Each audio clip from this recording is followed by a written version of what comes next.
Thank you, Matt. So firstly, I know I look a lot younger than the amount of experience that I have, so that probably gives you a bit of a clue into what I've done in my life. I don't know about you guys, but I came here on the tube tonight. London chaos, a bit all over the place. I guess many of you have come directly from work. So I'd like to take a moment before we start to make sure we're all actually present here in the room. I must mention mindfulness, so for some of you this will be familiar. For others, just humour me for a moment. So place your feet flat on the ground. Just take a moment to feel the floor beneath your feet. Feel grounded, maybe rock your feet backwards and forwards for a few moments. And take a deep breath in. And then let it out very slowly. And as you're doing it, just let go of everything else that's going on outside this room. Forget about everything else. You're all here for something to do with your career right now. And we're going to look to the future. Now, I'm a career coach, and my focus is the future. So that's what we'll focus on just at this moment. So let go of everything else out of the room. Okay, you can come back to me now. So the title of today's talk is 6 Steps to Find Your Ideal Career. Now, I said ideal career because for everyone, the ideal career is something very different to the next person. And some of you have introduced yourself as we were walking in, so you'll be aware that the person sitting next to you maybe has quite a different dream to you, or maybe doesn't know what their dream is yet, or at least their background is quite different to yours. So as I look around at the people in my circle of friends, in my family, I found that actually some of them who are happy in their careers have a very different kind of life to the other people in my life.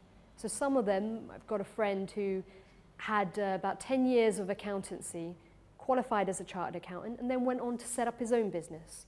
So he's super happy because he's not working 9 to 5 anymore. He's doing what he loves and he's working with the people he loves.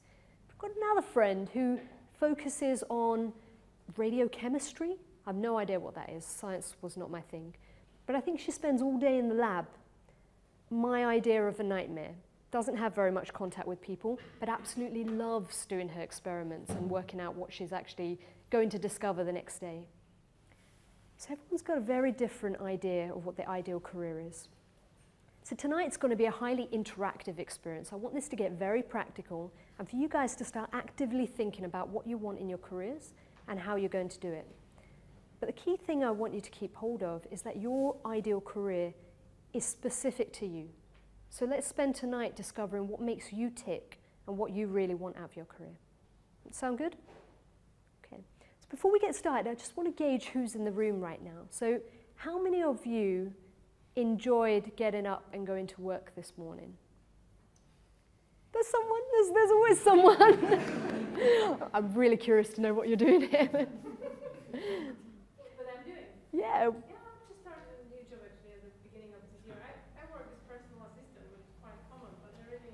But you've just started a new job that you enjoy. It's super. So how many of you are in a job at the moment and you're looking to change careers? Stick your hands up. Okay, majority of the room. How many of you are looking to start your own business?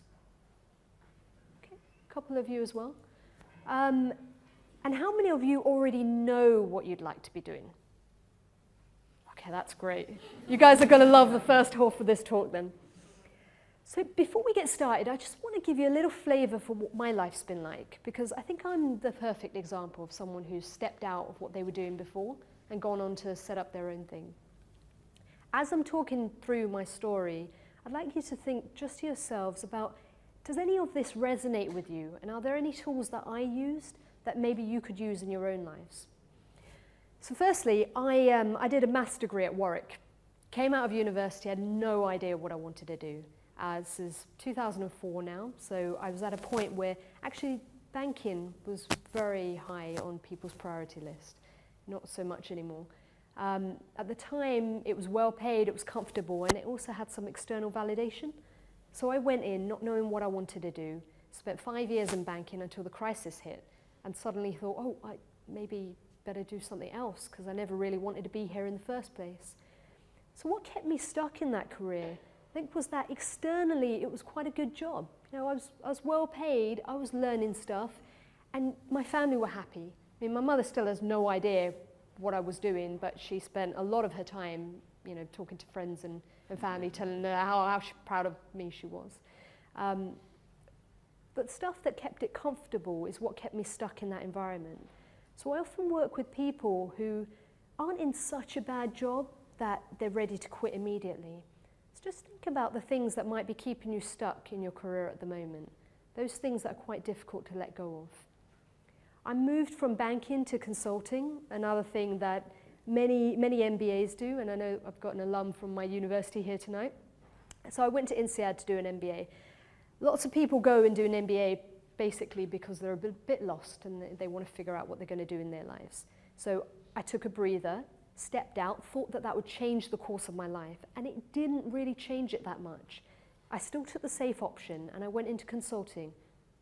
Well paid, gave me a challenge, external validation. It was another 5 years before I got to the point where I had enough. And I think I reached crisis point. It was like, this is not working for me anymore. So at that point, something really had to change and I wasn't going back into the corporate world. Now, there are a lot of people out here who do well in the corporate world and also enjoy it. And that's super. So they just need to find the right place to be within that world. And for me, that wasn't the right environment for me. I needed something which was much more fluid, where I could be working the hours that I wanted to work, be location independent, and be working with the people that I wanted to work. So what I did at this point was to say, what is it I'm actually good at? What I found was that I had started coaching people long before I set up my own business. I was coaching them informally. It started with family and friends, and it went on from there. People were referring others to me, and people kept coming back. They wanted impartial advice. I was good at structuring things for them. I'd learned how to structure in consulting, so that skill came in useful. So it's basically, I was doing this long before I realized that this was my calling. So also want you to think about, what are those things that you've been doing that maybe you've just taken for granted, but you've enjoyed? And we'll go on to do this in a bit more detail in a moment. I then had to fool myself into taking the steps to start my own business because it was scary. It was scary. I was leaving a high-paid job, I was leaving the comfort, and I was leaving the external validation behind. And I was going home one day to tell my parents that I'd quit work. Didn't really know what I was going to do, but I was going to go and make my future somewhere else on my own terms. I took baby steps. One step at a time, I started focusing on how I was going to get the first client, how I was going to set up the website. This wasn't me thinking 5 years into the future about where my business was going to go. Starting very small and going one step at a time. So with that, I'd like you guys to start thinking about what it is that might be your calling in life. So let's start with the first exercise. So this one I'd like you to do on your own. Hopefully everyone's got pen and paper. Is that true? Anyone who needs some paper? Well done, Matt. I think we're pretty good. Okay, so the first thing I would like you to do is think about all those times when you've enjoyed something and you've done well at it. Now this could be at work, it could be in volunteering, it could be a hobby that you have, it could be in your personal life, absolutely anything. So for me at the time, it was I enjoyed giving advice to friends and I was really good at it. So right now, just brainstorm 10 or 15 things, don't censor yourself, just write them all down on a piece of paper. All those times when you were good at something and you enjoyed doing it. So I'll give you about 5 minutes to do that. So what I'd like you to do now is turn to the person next to you, and we're going to explore some common themes that have come out of these experiences that you've remembered. So if you can turn to the person next to you and talk to them about some of these experiences, maybe pick 4 or 5 if you've got countless on your list. And what I'd like you to do in pairs is try to identify the 2 or 3 themes that are coming out of it. So is this person good with working with people? Do they enjoy working alone? Do they like it when there's tight deadlines or there's certain accomplishment there? Do they like creating things? Are they artistic? Is it something to do with their hands? What do these experiences where you were good at something and you achieved something have in common? So I'm going to give you about 10 minutes, to give you 5 minutes each. I'll give you a half-time warning so you can switch over. So turn to the person next to you, decide who's going to be starting. Okay, there was a lot of discussion going on in there, so it sounds like hopefully things came out of that. So maybe just hear from a few of you What were the common themes that were coming out? What did you find out of these events from your past that you actually enjoyed? Did anyone have a common theme come out? Yeah, so for me it was much about communication and working with people together. Okay. And we found a difference. Enjoyed working with people one-on-one, whereas I enjoyed working with a larger group of people. So that's crucial in terms of where you work. So he enjoyed working with a larger group of people and she enjoys working one-to-one.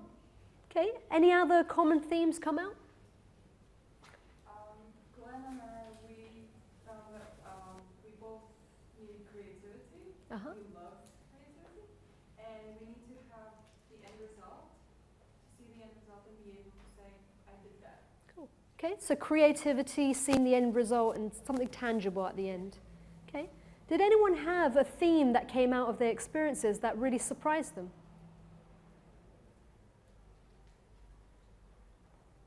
So that in itself, guys, is interesting to me. So your experiences are things that you know about and you're consciously aware of. So later in this workshop, we're going to get to exploring, well, if you already know what you're good at and what you enjoy, what stopped you making the move and doing that for 40 hours a week instead of what you're currently doing? So it took me a while, and I shared with you why I held myself back, but I'm sure everyone's got different experiences. Okay, any other themes come out? I think the answer for a lot of people is that their current situation provides more security. Yes. And it's not always open to everybody to just jump ship. Yes. If you're supporting family or whatever, it's really not worth paying huge rent in London. You can't really start messing around doing embroidery for whatever, fitting around things that aren't going to generate enough to keep you. Yes, so there's risk in moving ship, and sometimes people need the security of what their 9 to 5 offers them. There is risk of moving and then not necessarily what you like is as profitable or shiny, Mm-hmm. and usually the creative industry that, lots of people like, it is saturated full of, Yeah. people already there and I guess, but at the same point you cannot do as much as well if you do something that you don't like. So Yeah. at some point that job's going to consume. So what a lot of people like might be in a creative industry, and maybe that's something they enjoy doing, but it's a saturated industry and it's not so easy to make it profitable. Also, I'm a life and career coach. There are a lot of life and career coaches in the UK. And at the moment, I'm making a completely sustainable income out of doing this. And I absolutely love what I'm doing. So hopefully by the end of this evening, you'll get to the point where you'll start to see ways around those obstacles. So for the moment, let's keep generating some ideas. So that was a bit of a brainstorming exercise. I'd like to get a bit more structured now. So for any of you who have seen a wheel of life, this is a variation on that. And if you have done it before, humour me and do it again, because you might be surprised at what comes out of it this time. So what I'd like you to do is draw a circle on your piece of paper, divide it into 8 segments.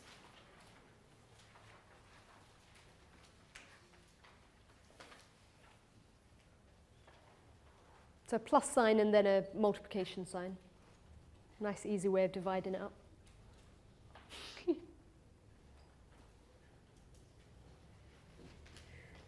Okay, and once we've done that, on every intersection point, I'd like you to put something in your career that's important to you. So we've had it mentioned before. We've had creativity, we've had income being mentioned, security being mentioned. So what are the aspects of your career that are really important to you? So feel free to do it alone, or if you'd like, work with a partner. But at the end of, let's give it 3 or 4 minutes, at the end of that, I'd like you to really have this circle complete. So 8 categories of aspects of your career that are important to you. So for me, early on, recognition was one, and it moved later to become income, but also impact. I wanted to make a difference. Now, or how you want it to be? It's things that are important to you. You might not necessarily begin them at the moment. What you to do is imagine this as a scale. Each one of these is a scale where that's 0 and that's 10. Place a small line where you think you are at the moment. So if 10 is your ideal, So for me, income is not creating £1 million a year. That's not something that will make me happy. It's not what I need in my career. But I know roughly what the amount is I want to earn that will keep me happy. So I know where I am on that scale. So think about your 10 being your ideal, your personal ideal, and then draw a small line where you think you are at the moment in your, okay? And as we're going through that list, just keep thinking to yourself, are these the right categories for me? Am I happy with it? Now I'd like you to create something like a spider's web where you're joining up these lines, and you'll get something that looks maybe like that. Maybe it'll be a bit more skewed. Some kind of pattern going on in the middle.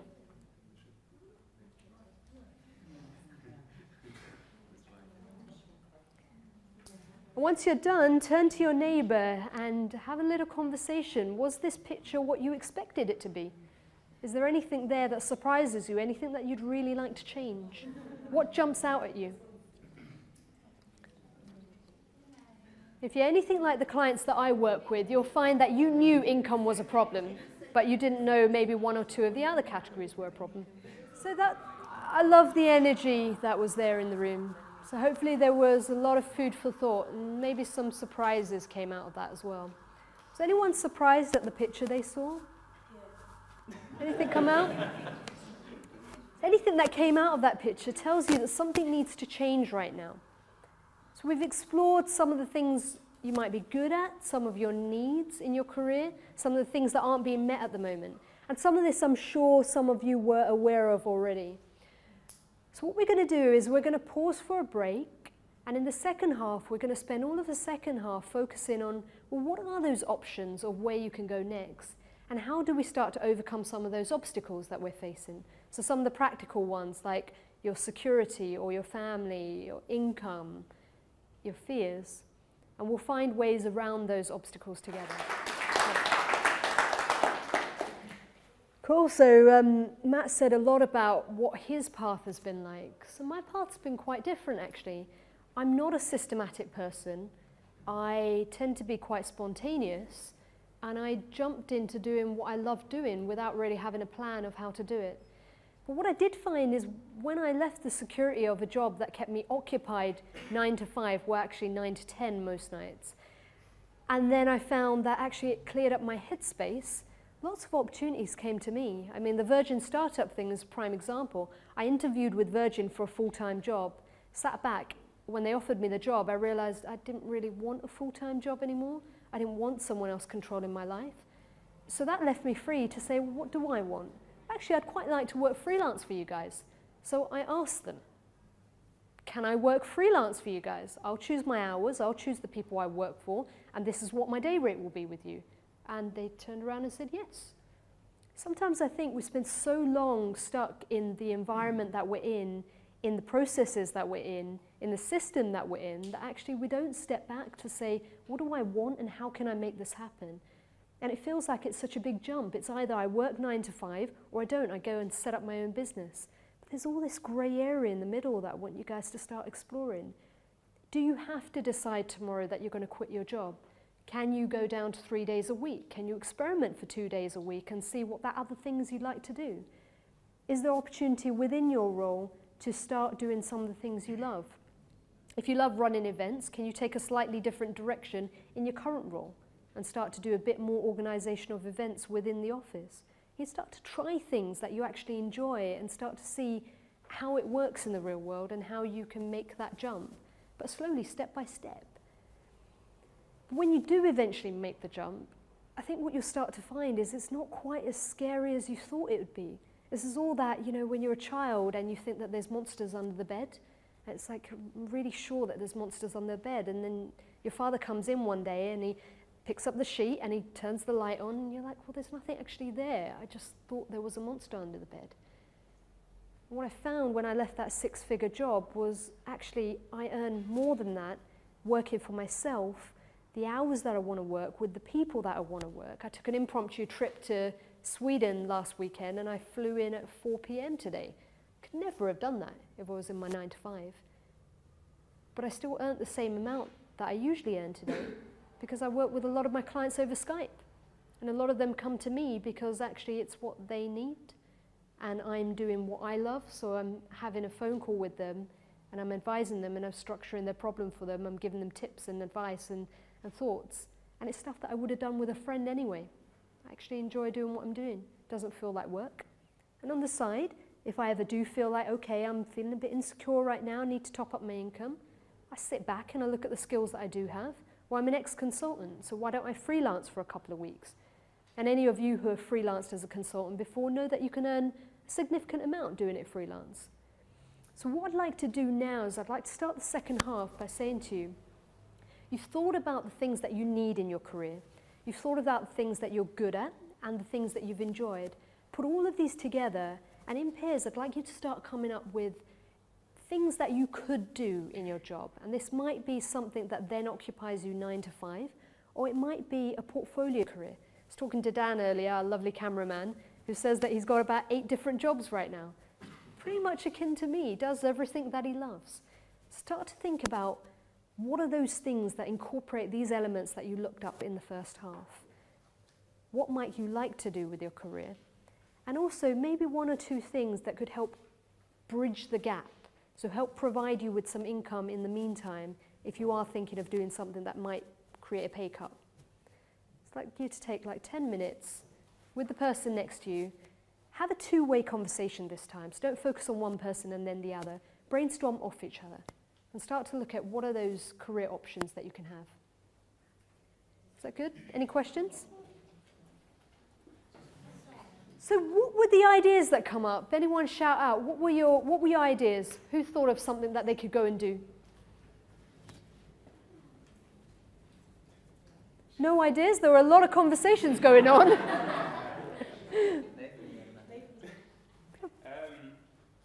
can't remember which of people remember, but we were saying that I could have a tea shop. It's something I could do to make a business. Get Awesome. plans.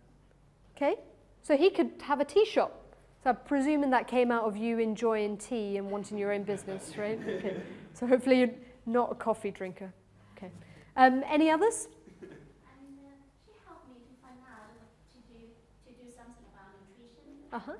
Health coach. This kind of Okay. people. Yeah. Nutrition and a health coach? Perfect, okay. So we're going to be working with this in a little while to see what's getting in your way and how you can make it happen. I think the thing that came up with us was that in doing what you suggested, doing the portfolio, maybe taking one day, Yeah. we can try and just build that, get that one day busy, and then getting the balance and maybe doesn't tip over into 2, but at least you've got a little bit more Yeah. of your time. So what are you going to do with that one day if you're going to create this portfolio? What would you like to do?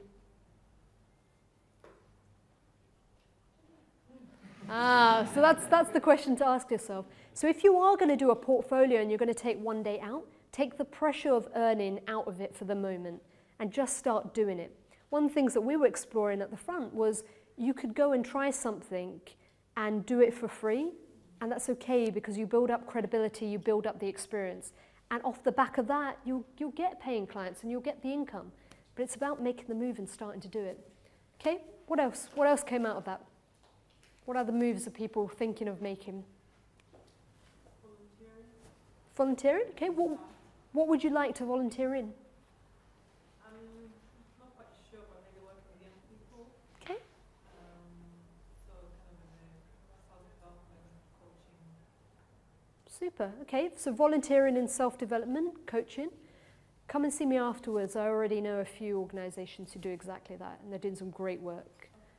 Okay, so that's another valid point. So if you don't want the portfolio for the moment, is there some volunteering you can do outside?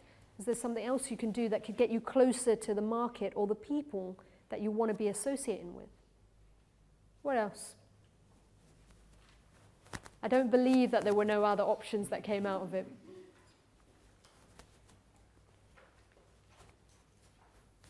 Take one more, guys. Doing an e-book, an e-course, and then as a lead into facilitation. Perfect. Okay, so you'll do an e-book and an e-course. What will the e-book be on? On steps for creativity, starting with setting a target. Perfect. Take a look at the School of Life. Some great creativity stuff goes on there. It's perfect. So hopefully you can see the process that we're going down. You're starting to think about in what way could you do it practically? what are the things that interest you and what are the things you want to do? So starting to think about what those options are, and then getting a bit more specific. So if you start to think, I'm going to go and volunteer somewhere, I'm going to create a portfolio career, it's great, but you'll get stuck in that place which says, okay, but I don't know what the next step is. So make it real. Make it that next thing that you're going to do and more tangible than it has been so far.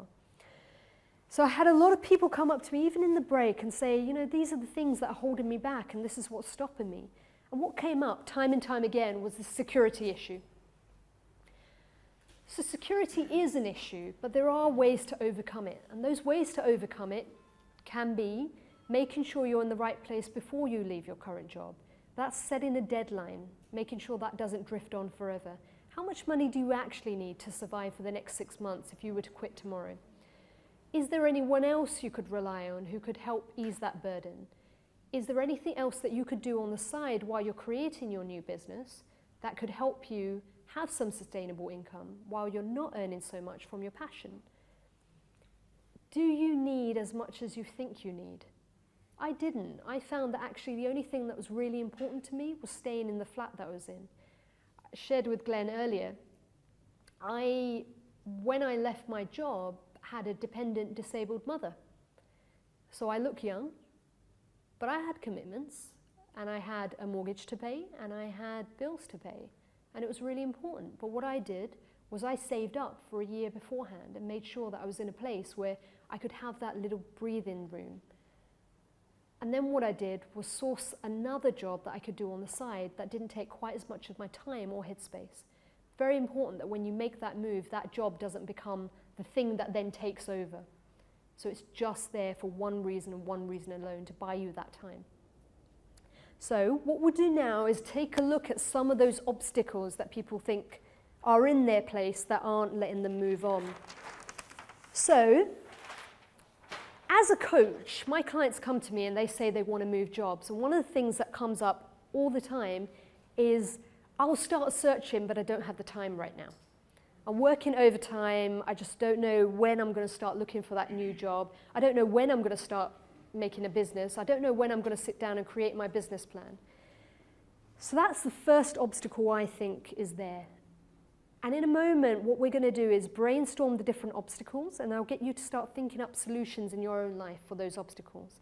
But for the time one, I'll be honest with you, you've got to cut something out of your life right now. So that might be as simple as spending a little bit less time on Facebook. It might be waking up an hour earlier in a day. But if you're not in a position where you can just quit your day job and start something and you've got all this time on your hand, you're going to have to make some time and space for yourself. That means that you're going to spend that hour or 2 hours or 3 hours a week where you're going to dedicate time to actually focusing on yourself. So what's that one thing you can cut out of your day? Does anyone have any ideas right now? What can they cut out? Go down the pub a little less? A little less, maybe 1 or 2 pints less so you have a clearer head in the morning. Britain's next pub talent, something or the other. Okay. What else can you cut out of your current schedule? What are you spending time on that you don't need to be spending time on?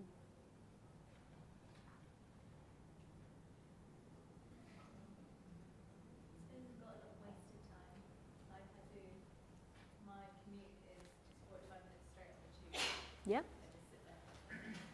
45 minutes on the tube. So as we're doing this exercise, think about what you could spend your commute time on the tube doing. That's the tube, so you won't have great Wi-Fi access, and some stations maybe, but there'll be other things that you can work out while you're there. What else are people doing that's a bit redundant time, or they wouldn't mind sacrificing for the next 6 months? Sleeping 10 hours on the weekend. Perfect. Sleep maybe 8. And you'll feel more peppy as well when you don't sleep 10 hours. So you sleep, that's immediately 2 hours. 2 hours a day on the weekend, 4 hours. So how much could you create in 4 hours a week? Half a work day. What else, guys? I suppose I find it difficult to be disciplined sometimes. So you can, it's just like get into overdrive when you're at work and get everything done, which I do every so often. But I suppose do more with less. Yeah. So So that's being more efficient at work, so you have less time spent on overtime, for example. How about also creating a deadline for when your workday ends on 1 or 2 days a week? So that's it. I'm not working past 6 p.m. on this day. And then I'm going to spend 2 hours in that evening, and I'm going to focus on my pet project or what I want to do outside. This is all equal, guys. If you're looking for a new job as well, it's just as important. It takes a lot of time and space to search for a new job. It takes a lot of headspace to get into the right mood for an interview, to write your CV and cover letter, so it's actually tailored. I see many people just fire things off, and they don't get the responses anymore these days. They just don't get the responses. They've got too many people in a job market where there's not enough going around. What else can you cut out? There's one thing that I did that was like, instead of cooking one meal, like, I'll cook a big, massive meal and then freeze some of it, and it saves me from having to cook Sundays and that gives me time. Perfect. A great student uni day tip is you cook in one go in the one meal, and then you freeze some of it. So on a couple of nights a week, maybe you're not cooking or you're not spending as much time cooking. Maybe you can encourage your other half, if you have one, for those of you whose other half doesn't cook so much. Maybe they can do something for that evening, even if it's just a takeaway. You spend a little less time. So you see what we're doing now? Practical problem. Let's find a solution that works for you. And it doesn't need to be this massive solution where, okay, I'm never going to the gym anymore, I'm spending all my weekends job searching, because it won't happen. Unless you're absolutely certain and dedicated right now to make the change, you won't get round to doing it. So time was one that I see as a problem. Security or income was another one. What other obstacles are people facing? So what's keeping you in your current position? Belief and confidence. Belief and confidence? What else? Expectations of relations. Yeah, so other people's opinions. That was a big one for me. I think inertia. Yeah? Just, it's amazing how quickly a month goes by and you haven't done anything, even if you complain every day. But at the end of this evening, inertia's not going to be a problem because we're going to find one thing that you're going to do, and hopefully we're going to get you guys committed to that one thing that you're going to do. What else? Comfort zone. Being comfortable in current place. It's just a comfort zone thing, right? You're just comfortable. Again, banking. You know what happens at it. Yep, status.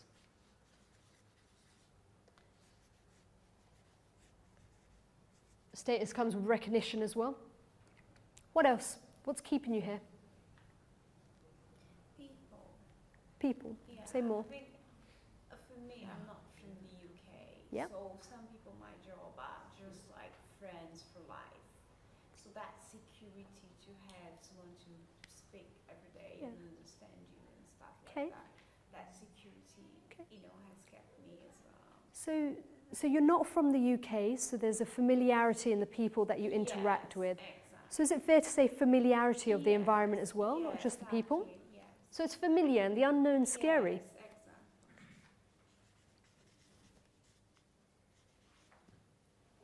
Challenge back to you that I'd just like you to think about is, are those people going to leave you if you leave work? Is there a way that you can keep in touch with them? Any other things, any other burning things that are keeping you stuck in your current position? Because all of you came tonight, all of you are thinking of making a change in some way, shape or form.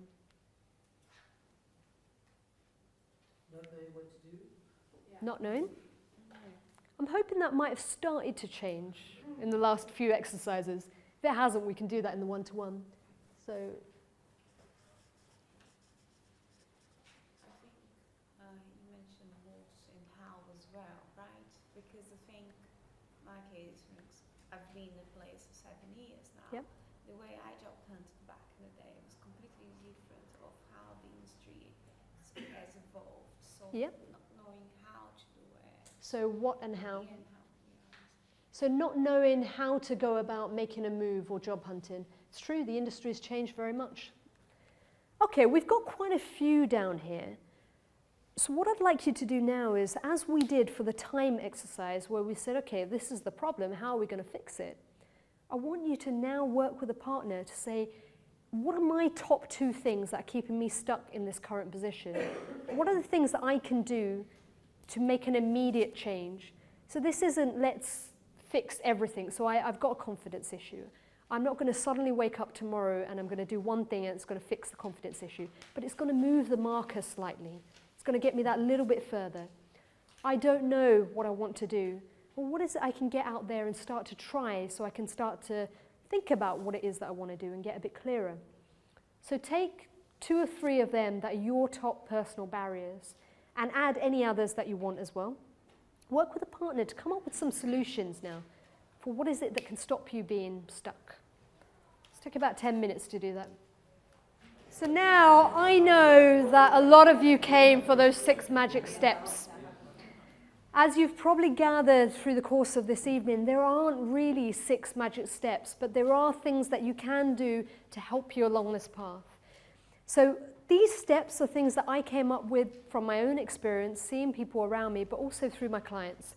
Every time when they came to me and they procrastinated or there was a problem, they didn't quite make a move, some of these steps help them get unstuck for different reasons. So I'll take you through them.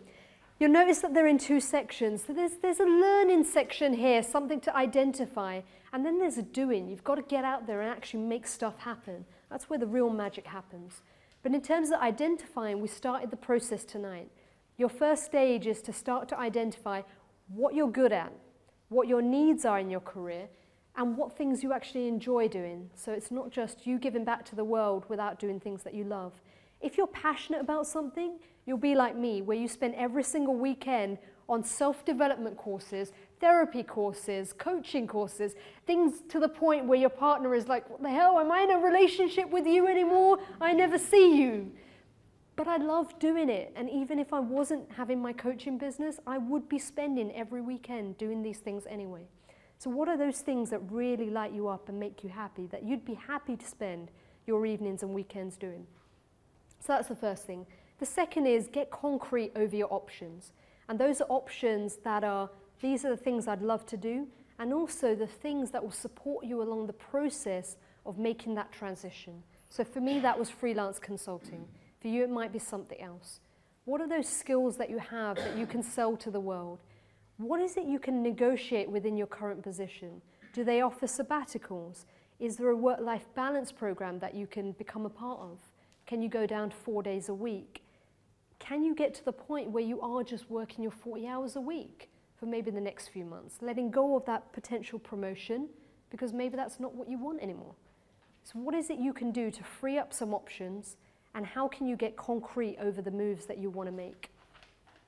The third is set some goals and deadlines. Now, many of you will have been here tonight because actually you've been thinking about this for the last 6, 8, 12 months maybe. I'd been thinking about it for about 10 years. I thought I was making the moves that I wanted to make. I thought I was getting closer to my goal. The truth is, I was just kind of minimizing the things that were really painful for me. I moved out of banking because it meant that I could actually go home and sleep in my bed for an evening, a full 8 hours an evening. I moved into consulting because I thought that they gave me that wider spread. And then I moved into work for Expedia in online marketing. So I thought, oh, this is a fun environment now. It's not the same corporate environment anymore. The truth is, they all were reflections of the same problems that I was running away from. So by setting a goal and a deadline, you create that momentum for change. But what helps you along the way is those mini goals that you set. So when I started the coaching business, the first goal for me was really simple. I'm going to create a website. I was a bit scared at that time, so I wasn't even going to launch the website. I'm just going to create it. And then what I did was I showed it to my partner. I mean, it's created now. I spent a whole weekend creating it. Showed it to him. He really liked it. Oh, okay. Well, I'm staying with his parents at the time. I'm going to show it to his mother, see what she thinks. She really liked it too. These little baby steps that kind of coaxed me into it. But the little mini goals that you can create along the way that give you a bit more confidence to make that bigger move at the end. Then you need to do things. Now, many of you sat back just now and you discussed what obstacles were in your way and what solutions you had. So I challenge you to start thinking about what it is you need to feel more resourced. Is that extra money from somewhere else? Is that more knowledge about the industry you'd like to go into? Is that testing and trying something? What is it you need to feel safer? Working with a coach is one of those options, someone who can support you and give you that challenge that you need to keep pushing you. However, there might be other people within your life who you can also bring on side, not the people who are going to keep you stuck in the same position, but people who are going to be unbiased and they're going to champion you from the sidelines. Do you have a friend who's also thinking about making a career move? Can you buddy up? Is there something you can do to give you both a bit of a kick? Speak to people and network. I can't say this enough.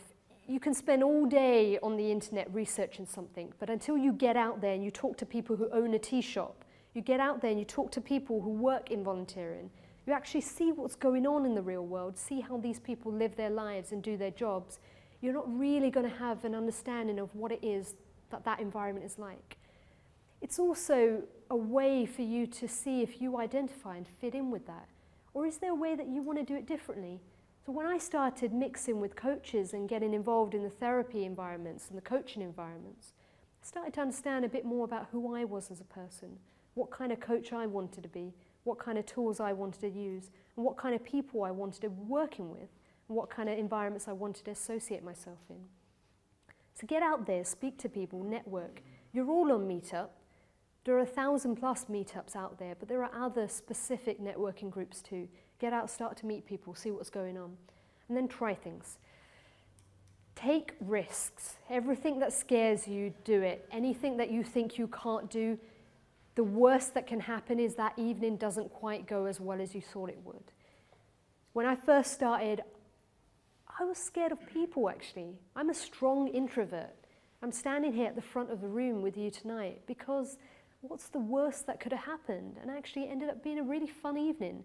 Get out there, take a risk, and try something that scares you. And try something, if you need, in a nice, safe way. I mean, you are scared of public speaking? Great. Well, maybe bring a friend along with you and do something joint. Maybe do it in a way with a familiar group where it's not going to be quite as scary. But try things. And when I say try things, it's not just taking those risks, but also taking risks within your current employment. So I'm a big fan of some of the earlier seasons of The Apprentice. One of the exercises I love the most is when they go out there and they negotiate prices. The reason I love that is because when I go to India, I negotiate prices like crazy, and I'm really good at it. I mean, there's something about that haggling banter, the backwards and forwards that I love. But on The Apprentice, they go to normal shops within the UK, everyday high street shops, and they say, you know what, please, can you just give it to me for free? Or no, just £10. Come on, I know that's like 5% of the cost, but just £10. And the percentage of them that actually get that, it's crazy. So what are those things that you're not asking right now? You're not asking of the people around you, of your current employers, of your workplace. What are the other challenges, other projects you can take on, other roles that you can do, other people that you can work with? Ask the question. You might be surprised at what happens with the answer. So those are some of my thoughts. What you're going to find is your journey is your own journey, and the most important thing is to just keep the momentum up and keep moving. So with that, I'm going to give you a final task for the evening. That final task is 3 goals that you're going to do this month that are going to move you a little bit closer to where you want to get to. 3 goals. I don't want lofty goals that are like, yes, I'm going to quit my job tomorrow, if that's not what you're serious about. It might be. I woke up one day and I quit. But that might not be right for you. What is that thing that you're actually going to do? You're going to get up tomorrow and you're going to make a start and you're going to do it. What I'd like to do, because I know that we're all really good at making these goals and then we don't quite get around to doing it. And being transparent with you, you know I'm a coach and I'd love to see where you guys get to at the end of this evening. So if you're comfortable with it, this is the one part of the evening where Matt's going to allow you to take out your mobile phones. If you want me to send you a reminder in 1 month's time, send them to my email address right now.